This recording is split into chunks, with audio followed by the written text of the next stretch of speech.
가족의 소중함은 알지만 존중받지 못하는 사랑은 의미가 없습니다.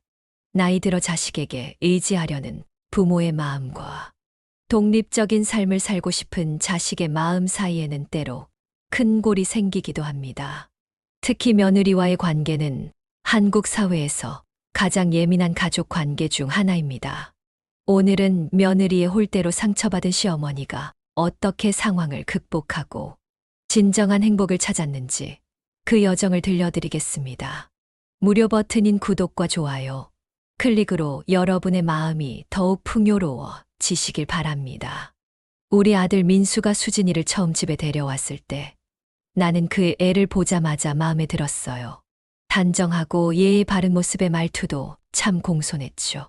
어머니, 아버님, 처음 뵙겠습니다. 그렇게 인사하는 수진이를 보며 나는 우리 아들이 참 좋은 사람을 만났다고 생각했어요. 결혼식 날 수진이는 더할 나위 없이 아름다웠어요. 하얀 웨딩드레스를 입고 입가에 미소를 머금은 채 걸어오는 모습을 보며 나는 눈물을 참을 수 없었죠. 그날 밤 남편은 내 손을 꼭 잡고 우리 이제 좋은 딸도 생겼네. 라고 말했어요. 우리는 새로운 가족이 된 수진이를 진심으로 환영했답니다. 처음 1년은 모든 것이 꿈만 같았어요. 명절이면 수진이는 항상 일찍 와서 음식 준비를 도왔고 주말이면 종종 아들과 함께 우리 집에 놀러 오곤 했죠. 손주가 생긴다는 소식을 들었을 때는 세상을 다 가진 것 같은 기쁨이 밀려왔어요. 나는 곧 할머니가 된다는 생각에 매일 밤 잠을 설쳤답니다. 어머니, 이번에 태교에 좋다는 책 읽었는데 아기한테 좋은 음식 있으면 가르쳐 주세요. 수진이가 그렇게 물어와서 나는 기쁜 마음으로 내가 아는 모든 정보를 알려주었어요. 임신 중에 좋은 음식, 나쁜 음식, 그리고 내가 민수를 가졌을 때 했던 경험들까지. 나는 수진이에게 도움이 되고 싶었거든요. 손주 은우가 태어났을 때 나는 병원에 제일 먼저 달려갔어요. 작고 보드라운 아기의 손을 잡았을 때 내 심장이 터질 것 같은 기쁨을 느꼈죠. 우리 은우, 할머니가 많이 사랑해. 나는 그렇게 속삭이며 아기의 이마에 입을 맞추었어요. 산후조리 기간에는 매일 아침 일찍 일어나 미역국을 끓여 수진이네 집으로 가져갔어요. 수진이가 몸조리하는 동안 집안일도 도왔고 아기 돌보는 법도 알려주었죠. 수진이는 매번 고맙다고 했지만 나는 그저 당연한 일을 하는 것뿐이라고 생각했어요. 우리는 이제 한 가족이니까요. 어머니, 은우 보고 계시면 저희 데이트 좀 다녀올게요. 라며 수진이와 민수가 아이를 맡기고 나갈 때면 나는 행복한 마음으로 손주를 돌봐주었어요. 아이와 함께하는 시간은 나에게 새로운 활력소가 되었답니다. 내가 늙어가고 있다는 생각도 잊게 해주었죠. 그러나 시간이 흐르면서 무언가 변하기 시작했어요. 수진이의 표정이 점점 굳어지고 전화를 해도 지금 좀 바빠요. 라는 대답이 늘어났죠. 처음에는 그저 육아와 일 때문에 피곤한 거라고 생각했어요. 누구나 그런 시기가 있으니까요. 하지만 점점 더 이상한 낌새가 느껴졌어요. 명절에 와도 예전처럼 도움을 주지 않고 자기네 부모님 집에 가야 한다며 서둘러 일어나곤 했죠. 은우를 보러 가도 미리 연락 주세요. 라는 말을 자주 하게 되었고요. 그래도 나는 이해하려고 노력했어요. 젊은 부부니까 자기들만의 시간도 필요하고 수진이의 친정 부모님도 당연히 손주를 보고 싶을 테니까요. 하지만 마음 한구석에는 작은 불안감이 자리 잡기 시작했답니다. 무언가 잘못되고 있다는 예감이었죠. 그 예감은 점점 현실이 되어갔어요. 아들 내외의 집을 방문하는 횟수가 줄어들었고 방문에도 예전 같은 따뜻한 환영 대신 어색한 분위기가 맴돌았죠. 나는 종종 내가 뭐 잘못한 게 있나? 라고 스스로에게 물었지만 답을 찾을 수 없었어요. 하루는 남편이 말했어요. 당신, 요즘 수진이가 좀 이상하지 않아? 우리한테 거리를 두는 것 같아. 나는 그의 말에 고개를 끄덕였지만 소리 내어 인정하고 싶지는 않았어요. 그러면 내 불안이 현실이 되어버릴 것 같았거든요. 그래도 나는 희망을 놓지 않았어요. 시간이 지나면 다시 예전처럼 돌아올 거라고 이건 그저 일시적인 어려움일 뿐이라고 믿었죠. 하지만 내 희망과는 달리 상황은 점점 더 나빠져 갔답니다. 은우가 두 돌이 되던 해 우리 가족의 틈은 더 깊어졌어요. 어느 주말 아들네 집에 방문했을 때의 일이었죠. 현관문을 열고 들어서자마자 느껴지는 냉랭한 공기가 나를 당혹스럽게 했어요. 수진이는 형식적인 미소만 지을 뿐 진심으로 반기는 마음은 느껴지지 않았죠. 어머니, 오늘은 제가 친구들과 약속이 있어서요. 민수 씨가 집에 있으니 은우랑 놀아주세요. 그렇게 말하고 수진이는 서둘러 집을 나갔어요. 나는 그 말에 상처받았지만 표정 관리를 하며 아들과 손주에게 웃어 보였죠. 남편은 내 손을 꼭 잡았어요. 그도 느꼈던 거예요. 우리가 환영받지 못한다는 사실을. 집안을 둘러보니 설거지가 밀려 있고 빨래도 쌓여 있었어요. 나는 아무 말 없이 일을 시작했죠. 설거지를 하고 빨래를 개고 바닥도 쓸었어요. 아들은 미안한 듯 엄마, 그냥 놀다 가요. 제가 할게요. 라고 말했지만 나는 괜찮아. 엄마가 좀 도와줄게. 라고 대답했어요. 하지만 그날 저녁 수진이가 돌아왔을 때 그녀의 표정은 불편해 보였어요. 어머니, 제가 정리하려고 했는데 저희 물건들 위치가 다 바뀌었네요. 그 말투에는 비난이 담겨 있었죠. 나는 당황스러웠어요. 단지 도움을 주고 싶었을 뿐인데 그것조차 잘못한 일이 되어버렸으니까요. 그날 이후로 나는 수진이네 집에 방문할 때마다 더 조심스러워졌어요. 무엇 하나 자유롭게 할 수 없었죠. 음식을 해도 집안일을 도와도 은우에게 뭔가를 가르쳐도 모든 것이 수진이의 눈치를 보게 되었어요. 어머니, 요즘 육아법이 많이 바뀌었어요. 제가 하는 방식대로 해주세요. 수진이는 종종 이런 말을 했어요. 마치 내가 손주를 제대로 돌볼 줄 모르는 것처럼요. 40년 전 아들을 키웠던 경험이 이제는 아무 의미 없는 것이 되어버린 것 같았죠. 전화를 해도 지금 은우 재우고 있어요. 오늘은 좀 바빠요. 다음에 연락드릴게요. 같은 핑계만 돌아왔어요. 아들과 통화하려 해도 항상 수진이가 전화를 받았고 민수와 직접 이야기할 기회는 점점 줄어들었죠. 명절이 다가오자 나는 설레는 마음으로 음식 준비를 했어요. 작년에는 수진이가 바쁘다며 준비를 많이 도와주지 못했지만 올해는 달라지길 바랐거든요. 하지만 기대와 달리 수진이네는 명절 전날 갑자기 전화해서 저희가 이번에는 제 부모님 집에서 명절을 보내려고 해요. 라고 말했어요. 나는 충격을 받았어요. 설날인데 아들 가족이 오지 않는다니. 하지만 나는 겉으로 태연한 척했죠. 그래. 수진이 부모님도 손주 보고 싶으시겠지. 다음에 와. 그렇게 말하고 전화를 끊은 후 나는 조용히 눈물을 흘렸어요.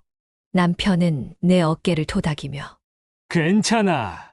우리끼리라도 잘 보내자. 라고 위로했지만 내 마음속 상처는 쉽게 아물지 않았어요. 친구들을 만나면 다들 손주 자랑을 했어요. 우리 손주가 이번에 피아노 콩쿠르에서 상 받았어. 우리 손주랑 지난주에 놀이공원 다녀왔지. 이런 이야기들을 들으며 나는 억지로 웃었죠. 하지만 속으로는 나는 왜 손주와 함께할 시간이 이렇게 적은 걸까 하는 서글픔이 밀려왔어요. 어느 날 동네 마트에서 수진이 어머니를 우연히 만났어요. 반갑게 인사를 나누고 있는데 그녀가 말했죠. 어머님, 지난주에 은우네 집에서 가족 모임 했었는데 정말 즐거웠어요. 다음에는 어머님도 꼭 오세요. 순간 나는 얼어붙었어요. 가족 모임이라고 우리는 초대받지 못했는데 집에 돌아와 남편에게 그 이야기를 했더니 그는 한숨을 쉬며 말했어요. 당신, 이제 우리도 현실을 받아들여야 할 것 같아. 우리는 이제 그 집안에서 소외된 사람들이야. 그 말이 너무 아팠지만 부정할 수 없는 진실이었어요. 그날 밤 나는 아들에게 전화를 걸었어요. 오랜만에 민수가 직접 전화를 받았죠. 엄마, 무슨 일이세요? 그의 목소리는 어색하게 들렸어요. 나는 용기를 내어 물었어요. 민수야, 엄마가 뭐 잘못한 거 있니? 왜 이렇게 서로 멀어진 것 같지? 잠시 침묵이 흐른 후 민수의 목소리가 들렸어요. 엄마, 그런 거 아니에요. 그냥 저희가 요즘 좀 바빠서. 변명처럼 들리는 그 말에 나는 더 이상 묻지 않았어요. 한동안 아들네의 소식이 없었어요. 나는 매일 전화기만 바라보며 은우의 사진이라도 보내주길 기다렸죠. 하지만 오는 건 명절 인사나 생일 축하 같은 형식적인 메시지뿐이었어요. 점점 내 생활에서 아들 가족의 존재감은 희미해져 갔죠. 그러던 어느 날 남편이 갑자기 아프기 시작했어요. 고혈압이 심해져서 병원에 입원하게 되었죠. 나는 아들에게 연락했어요. 아버지가 많이 아프셔. 좀 와줄 수 있니? 민수는 네, 당연하죠. 바로 갈게요. 라고 대답했어요. 그 말에 나는 조금이나마 안도했죠. 하지만 아들만 한 번 왔다간 이후로 오지 않았어요. 아들은 오늘은 일이 바빠서. 은우가 좀 아파서. 같은 이유로 계속 방문을 미뤘죠. 결국 남편이 퇴원하는 날까지도 민수네 가족은 병문안을 오지 않았어요. 그제서야 나는 완전히 현실을 직시하게 되었죠. 우리는 이미 아들 가족의 삶에서 중요한 존재가 아니었던 거예요. 집으로 돌아오는 택시 안에서 남편이 말했어요. 여보, 이제 우리 둘이서 잘 살아보자. 아들에게 더 이상 기대하지 말고. 그 말에 나는 고개를 끄덕였지만 마음속으로는 아직도 포기할 수 없었어요. 그래도 내 아들인데 어떻게 관계를 회복할 수 없을까?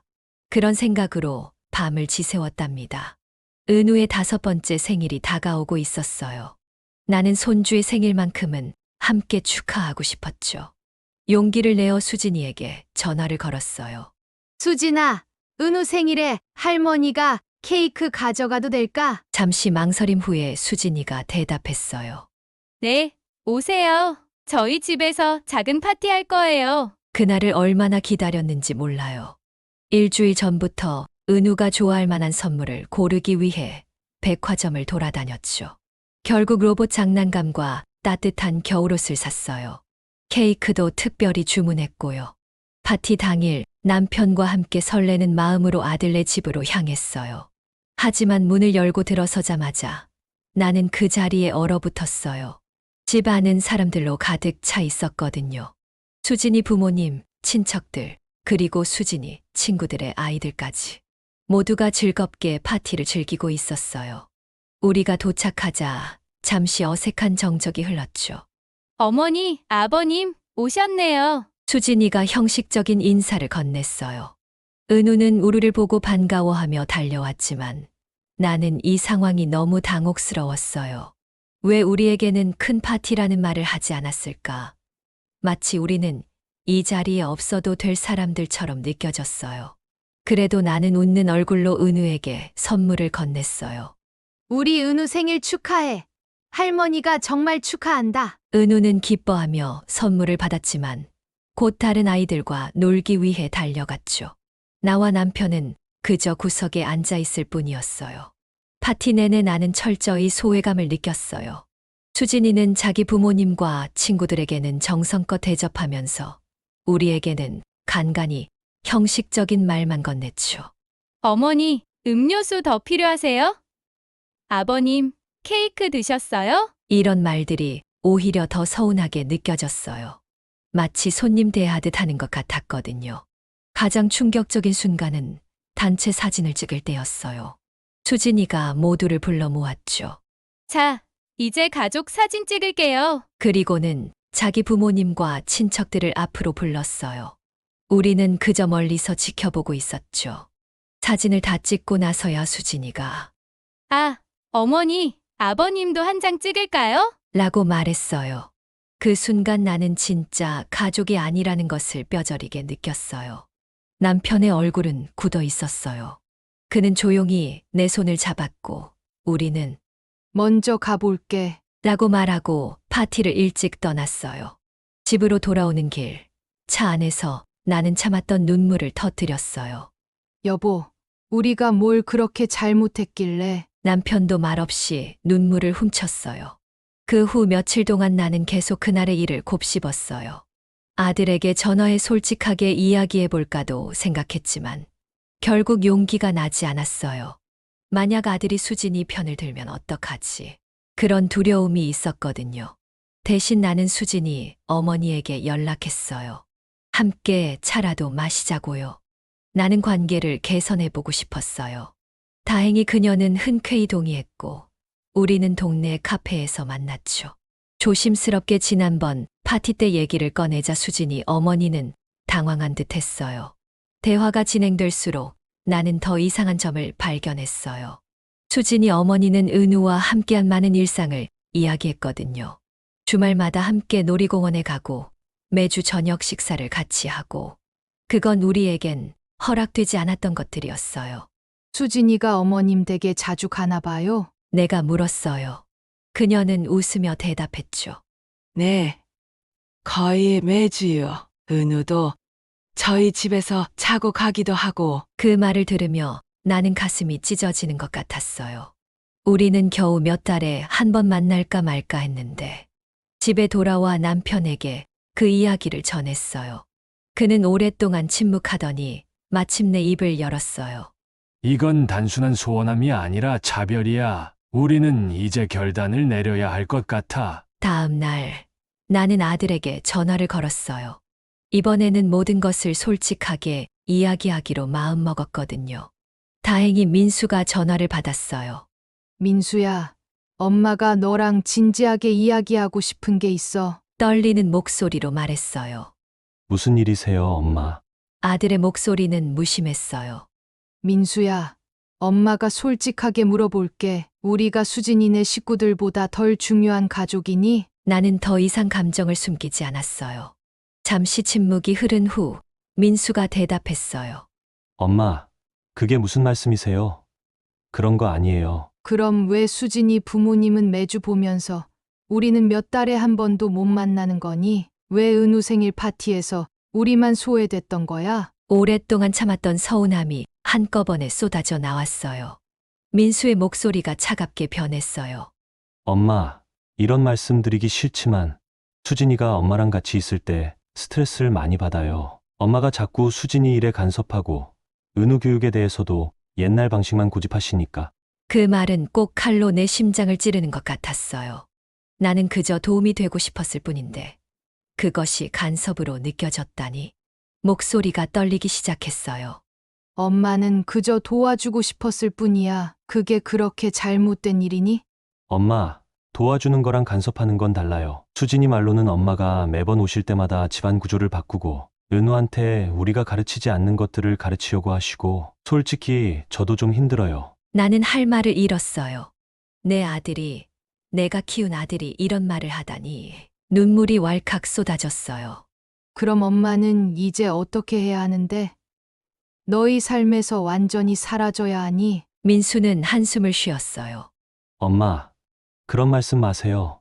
그냥 좀 거리를 두는 게 서로에게 좋을 것 같아요. 시간이 지나면 나아질 거예요. 전화를 끊고 나서 나는 한동안 움직일 수 없었어요.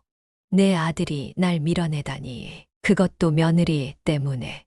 남편이 내 옆에 와서 앉았어요. 그는 내 이야기를 다 들었던 거예요. 여보, 이제 알겠지? 그가 조용히 말했어요. 우리는 더 이상 기다리지 말아야 해. 이건 단순한 오해가 아니라 의도적인 거야. 나는 고개를 끄덕였어요. 더 이상 부정할 수 없었으니까요. 우리는 정말로 차별받고 있었던 거예요. 내 아들, 내 손주와의 관계에서 나는 2등 시민이 되어버렸어요. 그 생각을 하니 가슴이 찢어질 것 같았죠. 그날 밤 남편과 오랜 대화를 나눴어요. 어떻게 해야 할지, 앞으로 우리의 삶은 어떻게 될지. 많은 눈물을 흘렸지만 결국 한 가지 결론에 도달했어요. 우리는 이제 스스로를 지켜야 했어요. 더 이상 아들 가족에게 사랑과 관심을 구걸하지 않기로 했죠. 그 전화 이후 나는 아들네에 연락하지 않기로 결심했어요. 물론 쉬운 일은 아니었죠. 매일 아침 눈을 뜨면 손주 은우 생각이 제일 먼저 났으니까요. 은우가 무엇을 먹고 어떻게 지내는지 궁금했지만 전화기를 들지 않았어요. 내 자존심이 허락하지 않았거든요. 남편은 내 결정을 존중해 주었어요. 시간이 약이야. 언젠가는 민수도 깨닫게 될 거야. 그의 말에 위로를 받으며 나는 하루하루를 버텼어요. 처음에는 힘들었어요. 습관처럼 전화기를 들다가 멈추고 마트에서 은우 좋아하는 과자를 보면 자동으로 손이 가다가 그만두고 그래도 시간이 지날수록 조금씩 익숙해졌어요. 그 대신 나는 내 삶에 집중하기 시작했어요. 오랫동안 미뤄뒀던 취미 생활을 다시 시작했죠. 꽃꽂이 교실에 등록하고 동네 합창단에도 들어갔어요. 남편과 함께 일주일에 2번씩 공원을 산책하는 습관도 들였고요. 놀랍게도 내 마음의 상처가 조금씩 아물기 시작했어요. 하루 종일 아들 생각, 손주 생각으로 마음 아파하던 날들이 줄어들었죠. 내게도 내 삶이 있다는 것을 깨달았어요. 비록 엄마와 할머니라는 역할은 잠시 내려놓았지만 나 자신으로서의 삶은 여전히 살 가치가 있었어요. 3달이 지났을 때 처음으로 아들에게서 연락이 왔어요. 명절이 다가오니 함께 보내자는 내용이었죠. 내 마음은 흔들렸어요. 은우도 보고 싶고 아들과의 관계도 회복하고 싶었으니까요. 하지만 남편이 내 손을 꼭 잡았어요. 여보, 섣불리 결정하지 말아요. 명절이라고 갑자기 생각난 거야. 진심으로 미안해하거나 관계를 개선하려는 노력 없이 그냥 형식적으로 오라는 거라면 우리가 또 상처받을 수 있어. 남편의 말이 맞았어요. 나는 아들에게 정중하게 거절 메시지를 보냈어요. 민수야, 엄마랑 아빠는 이번 명절에 친구들과 여행 계획이 있어. 다음에 시간 될 때 만나자. 그리고 정말로 남편과 함께 제주도 여행을 계획했어요. 여행은 우리 부부에게 큰 위로가 되었어요. 오랜만에 마음 편히 웃고 새로운 경험을 하며 활력을 되찾았죠. 제주도의 아름다운 풍경 속에서 나는 문득 깨달았어요. 내 행복은 결국 내가 만들어가는 것이라고요. 집에 돌아왔을 때 아들에게서 또 연락이 왔어요. 이번에는 전화였죠. 엄마, 은우가 할머니 너무 보고 싶대요. 한번 와주실 수 있어요? 그 말에 내 심장은 쿵쾅거렸어요. 은우가 나를 찾는다니 얼마나 기쁜 일인지 몰라요. 하지만 이번에도 나는 냉정함을 유지했어요. 민수야, 엄마도 은우 보고 싶지만 지난번 일 이후로 우린 마음의 상처를 받았어. 그냥 오라 가라 하는 대로 움직이는 인형은 아니야. 진심으로 관계를 회복하고 싶다면 먼저 내 아내와 함께 우리 집에 와서 대화를 나눴으면 해. 전화 너머로 민수의 한숨 소리가 들렸어요. 알겠어요. 엄마, 수진이랑 이야기해 볼게요. 하지만 그 후로 아무 연락도 없었어요. 역시 수진이는 우리와의 관계 회복에 관심이 없었던 거예요. 그렇게 또 시간이 흘렀어요. 은우의 6번째 생일이 다가왔지만 이번에는 초대장도 없었어요. 마음이 아팠지만 이제는 견딜만 했어요. 대신 나는 작은 선물과 카드를 택배로 보냈죠. 우리 은우 생일 축하해. 할머니가 많이 사랑해. 간단한 메시지와 함께요. 놀랍게도 며칠 후 은우에게서 그림이 담긴 편지가 왔어요. 삐뚤빼뚤한 글씨로 할머니 고마워요. 사랑해요. 라고 적혀 있었죠. 그 작은 종이 한 장이 내게는 무엇보다 소중한 선물이었어요. 적어도 은우의 마음 속에는 내가 여전히 할머니였으니까요. 그 편지를 받고 나는 마음을 정리했어요. 비록 아들과 며느리와의 관계는 냉랭해졌지만 은우와는 언젠가 다시 가까워질 수 있을 거라고 믿기로 했죠. 그때까지 나는 내 삶을 충실히 살아가며 기다리기로 했어요. 하루는 합창단 연습을 마치고 집으로 돌아오는 길에 우연히 수진이를 마주쳤어요. 슈퍼마켓 앞이었는데 그녀는 나를 보고 얼른 고개를 돌렸어요. 하지만 나는 용기를 내어 다가갔죠. 수진아, 오랜만이구나. 잘 지냈니? 내 목소리는 떨리지 않았어요. 이제는 그녀에게 상처받을 것이 두렵지 않았으니까요. 수진이는 어색하게 웃었어요. 네, 어머니, 잘 지내고 있어요. 은우는 어때? 많이 컸겠구나. 내가 물었어요. 네, 이제 초등학교 들어갈 준비 중이에요. 그녀가 대답했어요. 잠시 어색한 침묵이 흘렀어요. 그때 내가 말했죠.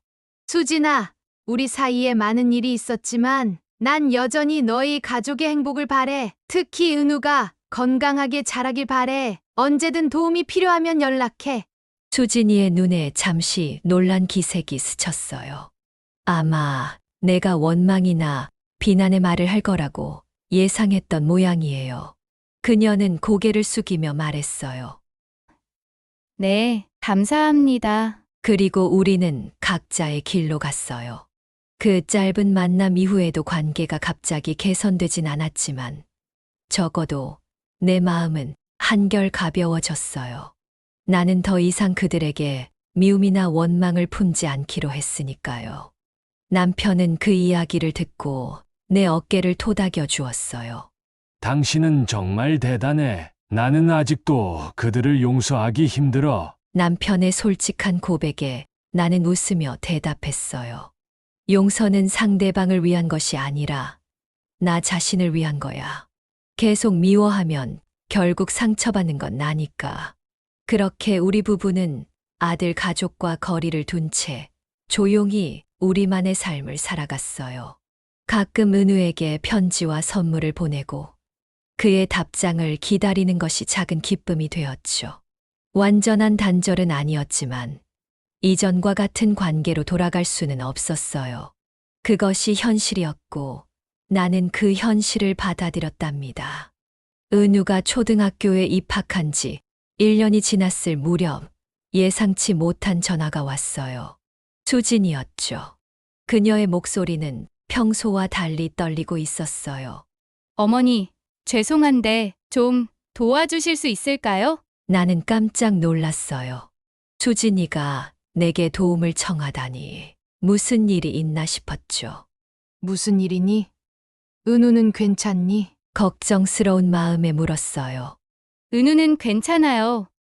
그런데 제가 갑자기 입원하게 됐어요. 맹장염인데 수술은 괜찮았는데 며칠 병원에 있어야 할 것 같아요. 민수 씨는 중요한 출장이 있어서 취소할 수 없고 은우를 봐줄 사람이 없어서요. 나는 잠시 말을 잇지 못했어요.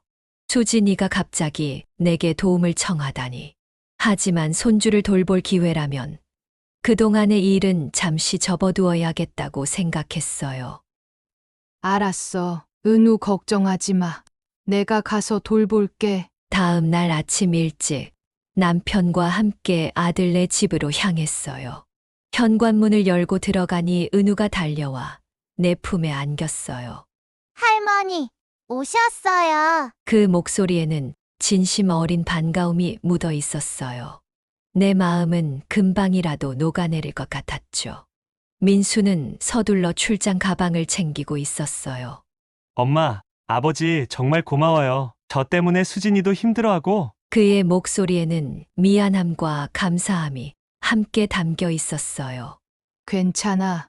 은우 돌보는 건 우리한테도 기쁜 일이야. 나는 진심으로 대답했어요. 민수는 고맙다는 말을 여러 번 하고 서둘러 집을 나섰어요. 은우와 함께 지낸 일주일은 정말 행복했어요. 아침에 함께 일어나 학교 갈 준비를 돕고 학교에서 돌아오면 간식을 챙겨주고 숙제도 봐주고 그 소소한 일상들이 내게는 꿈만 같았죠. 은우도 할머니, 할아버지와 함께 지내는 것을 즐거워했어요. 할머니, 엄마가 아프면 계속 할머니랑 있을 수 있어요? 은우의 순진한 질문에 나는 웃으며 대답했어요. 엄마가 빨리 나아야지. 하지만 할머니는 은우랑 더 자주 만나고 싶어. 수진이가 퇴원하는 날, 나는 집안 구석구석을 깨끗이 청소하고 반찬도 몇 가지 만들어 냉장고에 넣어두었어요. 이번에는 간섭이라고 느끼지 않았으면 하는 마음에서였죠. 수진이가 돌아왔을 때 그녀의 얼굴에는 피곤함과 함께 안도감이 묻어 있었어요. 어머니, 정말 감사합니다. 제가 없는 동안 집안일까지 다 해주시고. 수진이의 말에는 진심이 담겨 있었어요. 나는 웃으며 대답했어요. 별거 아니야. 은우랑 시간 보내는 것도 즐거웠고, 그날 저녁 우리 부부는 집으로 돌아갔어요. 하지만 이번에는 마음이 다르게 느껴졌어요. 마치 얼어붙었던 관계에 조금씩 봄 기운이 돌기 시작한 것 같은 느낌이었죠. 그 일 이후로 조금씩 변화가 생겼어요. 수진이가 가끔 전화를 해서 은우 학교 행사에 초대해 주거나 주말에 우리 집에 은우를 데려다 놓고 가기도 했죠. 물론 예전처럼 가깝진 않았지만 적어도 완전히 단절된 상태는 아니었어요. 은우가 초등학교 2학년이 되었을 때 또 하나의 큰 변화가 찾아왔어요. 어느 날 민수가 전화를 걸어왔는데 목소리가 심각했어요. 엄마, 중요한 이야기가 있어요. 오늘 저녁에 시간 되세요? 그날 저녁 민수가 우리 집을 찾아왔어요. 그의 표정은 무거웠죠. 엄마, 아버지, 사실 저희 부부관계가 많이 안 좋아졌어요. 수진이와 별거를 시작했습니다. 그 말에 나는 충격을 받았어요. 물론 그들의 관계가 완벽하지 않다는 것은 알고 있었지만 별것까지 가게 될 줄은 예상하지 못했으니까요. 무슨 일이 있었던 거니? 조심스럽게 물었어요. 민수는 한숨을 쉬었어요. 여러 가지요. 서로 안 맞는 부분이 너무 많았어요. 그리고 수진이가 다른 사람을 만나고 있는 것 같기도 하고. 그의 목소리가 떨렸어요. 내 마음은 복잡했어요. 한편으로는 며느리에게 서운했던 마음이 있었지만 또 한편으로는 내 아들이 상처받는 모습을 보는 것이 너무 아팠으니까요. 민수야, 어떻게 하고 싶은지 엄마에게 말해봐. 지금은 은우가 제일 걱정이에요. 저희가 어떻게 되든 은우만큼은 행복하게 자랐으면 좋겠어요. 그래서 엄마, 아버지가 예전처럼 은우 자주 봐주실 수 있을까요? 제가 은우를 데리고 살게 될 것 같은데 직장 일도 있고. 나는 망설임 없이 대답했어요. 당연하지.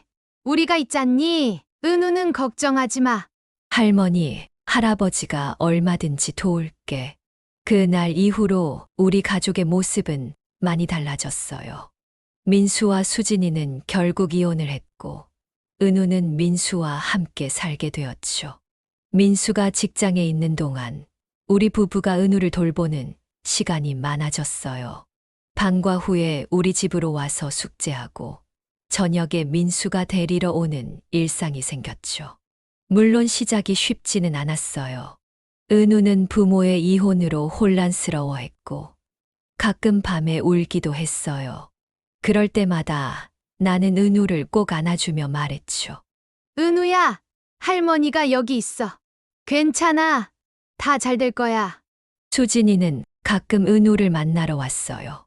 처음에는 어색했지만 은우를 위해 우리 모두 성숙하게 행동하려고 노력했죠. 나도 수진이에게 원망이 있었지만 그녀는 여전히 은우의 엄마였으니까요. 놀랍게도 이 어려운 시간을 통해 우리 가족은 더 가까워졌어요. 민수는 이전보다 우리에게 의지하게 되었고 우리 부부는 기꺼이 그를 지지했죠. 은우는 할머니, 할아버지와 많은 시간을 보내면서 더욱 애착을 갖게 되었어요. 어느 날 저녁 은우를 재우고 나서 민수가 내게 말했어요. 엄마, 예전에 제가 정말 잘못했어요. 수진이 말만 듣고 엄마, 아버지를 소외시켰던 거 이제야 깨달았어요. 나는 아들의 손을 꼭 잡았어요. 이제 다 지나간 일이야. 지금 우리가 함께하는 게 중요하지. 민수의 눈에 눈물이 고였어요. 엄마가 없었다면 저는 어떻게 했을지 모르겠어요. 은우도 엄마 덕분에 이렇게 잘 지내고 있고. 그 말을 들으며 나는 지난 시간들을 떠올렸어요. 아픔도 있었지만 지금 이렇게 가족이 다시 하나로 모인 것을 보면 모든 것이 의미가 있었다는 생각이 들었죠. 민수야, 가족은 언제나 함께하는 거야. 좋을 때도, 힘들 때도. 내가 말했어요.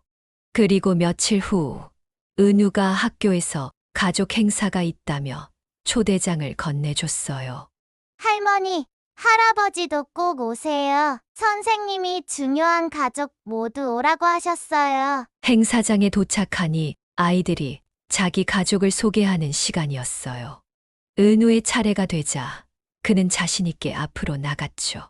저는 은우예요. 이분은 제 아빠, 그리고 우리 할머니, 할아버지예요. 엄마는 지금 다른 곳에 살고 있지만 자주 만나요. 우리 가족은 조금 특별하지만 저는 정말 행복해요. 그 순간 나는 눈물을 참을 수 없었어요.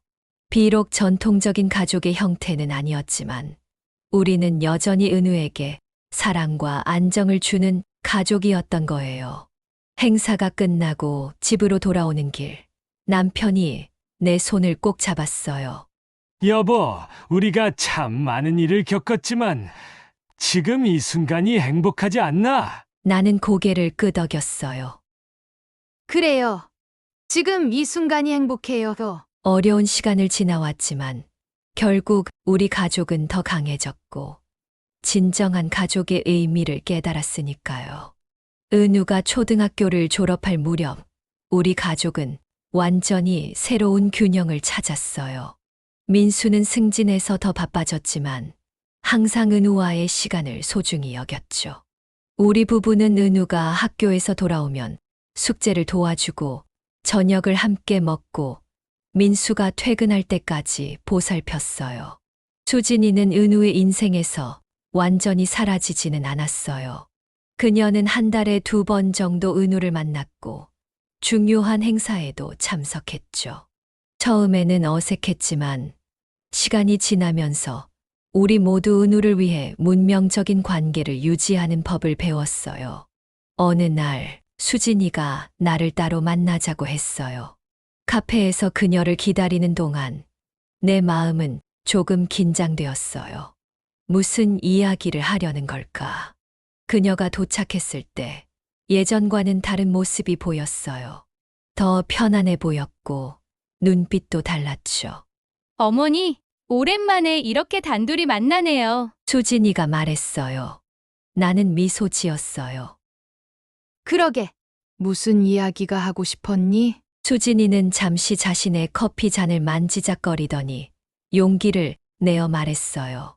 어머니, 예전에 제가 정말 많이 잘못했어요. 젊고 미숙했다는 핑계로 어머니와 아버님을 존중하지 않았고, 은우와의 관계도 방해했고, 나는 잠시 말을 잇지 못했어요. 수진이가 이렇게 솔직하게 마음을 열다니 예상치 못한 일이었거든요. 사실 제가 이혼 후에 심리 상담을 받았어요. 제 성격과 행동 패턴에 대해 많이 생각해 보게 되었고, 왜 그렇게 행동했는지도 조금씩 이해하게 됐어요. 수진이의 목소리에는 진심이 담겨 있었어요. 내가 어렸을 때 부모님이 이혼하셨거든요. 그때 할머니, 할아버지가 항상 엄마를 비난하셨고, 저는 그런 모습을 보며 자라면서 시부모님과의 관계에 대한 왜곡된 생각을 갖게 된 것 같아요. 그게 어머니와의 관계에도 영향을 미쳤던 거죠. 그녀의 이야기를 들으며 나는 많은 것을 이해하게 되었어요. 수진이의 행동에는 그만의 이유가 있었던 거예요. 물론 그것이 모든 것을 정당화하지는 않지만 적어도 왜 그렇게 행동했는지 이해할 수 있었죠. 수진아, 용기 내서 이런 이야기를 해줘서 고마워. 나도 완벽한 시어머니는 아니었을 거야. 서로 이해하지 못했던 부분이 많았던 것 같아. 내가 말했어요. 수진이의 눈에 눈물이 고였어요. 어머니, 제가 이제야 깨달았어요. 은우에게는 많은 사랑이 필요하고 그 사랑에는 할머니, 할아버지의 사랑도 포함된다는 걸요. 이제 와서 미안하다는 말이 부족하지만 정말 죄송합니다. 나는 그녀의 손을 살짝 잡았어요. 이제 다 지나간 일이야. 우리 모두 은우를 위해 앞으로 나아가자. 그날 이후로 수진이와의 관계도 조금씩 나아졌어요. 물론 예전처럼 친밀하진 않았지만 적어도 서로를 이해하고 존중하는 관계가 되었죠. 때로는 수진이와 함께 은우의 행사에 참석하기도 했고 가끔은 셋이서 식사를 하기도 했어요. 민수도 이런 변화를 알아차렸어요. 엄마, 수진이랑 관계가 좋아진 것 같네요. 그가 어느 날 물었어요. 그냥 서로 나이를 먹으면서 더 현명해진 것뿐이야. 내가 대답했어요. 모두가 은우를 위한다는 한 가지 목표를 가지고 있으니까. 은우가 중학교에 들어갔을 때 남편이 갑자기 건강이 악화되었어요. 심장병이 발견되어 큰 수술을 받아야 했죠. 그 소식을 들은 민수는 회사에 장기 휴가를 내고 아버지를 돌보기로 했어요. 수진이도 도움을 줬어요. 그녀는 종종 음식을 만들어 가져오거나 은우를 데리고 병원에 문병을 가기도 했죠. 수술은 성공적이었지만 남편의 회복은 더디게 진행되었어요. 그 기간 동안 우리 가족은 더욱 단단해졌어요. 은우는 매일 할아버지에게 학교에서 있었던 일을 이야기해 주었고, 민수는 아버지의 약을 챙기고 병원에 데려다 주었어요. 심지어 수진이도 자신의 시간을 내어 도움을 주었죠. 여보, 우리가 참 복받은 사람들이에요. 남편이 어느 날 말했어요. 이렇게 모두가 함께 해주니 병도 빨리 나을 것 같아. 1년이 지나고 남편의 건강이 많이 회복되었을 때 우리는 가족 여행을 계획했어요. 민수와 은우, 그리고 놀랍게도 수진이도 함께였죠.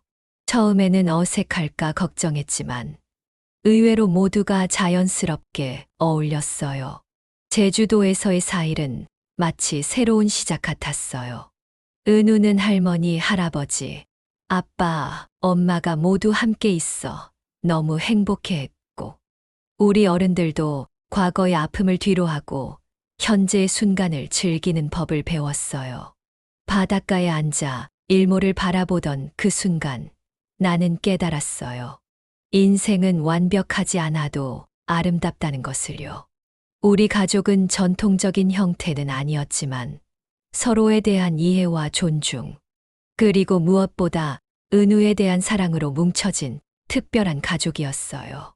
할머니, 이거 봐요. 은우가 조개 껍데기를 들고 내게 달려왔어요. 이 안에서 바다 소리가 들려요. 나는 미소 지으며 그의 머리를 쓰다듬었어요. 정말 신기하구나. 할머니도 한번 들어볼까? 그렇게 우리는 작은 조개 껍데기를 통해 바다 소리를 들으며 서로의 눈을 바라보았어요. 그 눈빛 속에는 과거의 아픔과 미래에 대한 희망이 모두 담겨 있었죠. 여행에서 돌아온 후 나는 일기장에 이런 글을 썼어요. 인생에서 가장 중요한 것은 사랑하는 사람들과의 관계다. 때로는 상처를 주고받기도 하지만 결국 서로를 이해하고 용서할 때 진정한 행복이 찾아온다. 나는 이제 알았다. 복수가 아닌 이해와 용서가 최선의 선택이라는 것을. 여러분의 가정에도 행복이 가득하시길 바라며 무료 버튼인 구독과 좋아요, 알림 설정 해주시면 더 좋은 사연으로 찾아뵙겠습니다.